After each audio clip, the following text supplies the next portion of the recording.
Ang sarap tuparin ang pangakong magkasama kayong tatanda.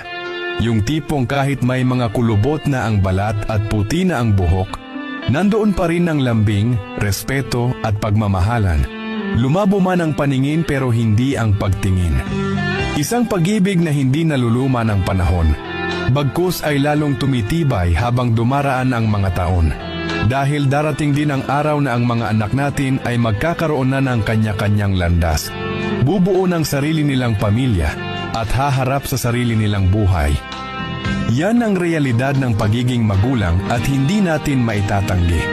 Pero sa dulo ng araw, sa bawat katahimikan ng gabi, kayong mag-asawa pa rin ang magkatabi, magkahawak kamay at sabay na tumatawid sa huling yugto ng buhay. Sabay ngingiti habang nakatingin sa isa't isa.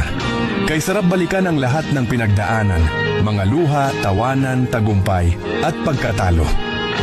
Ngunit higit sa lahat ang pinakamasarap ay yung sa kabila ng lahat ng pinagdaanan ay kayo pa rin ang magkasama. Kaya kahit anong mangyari, walang iwanan. Tayo hanggang dulo. Tayo habang buhay.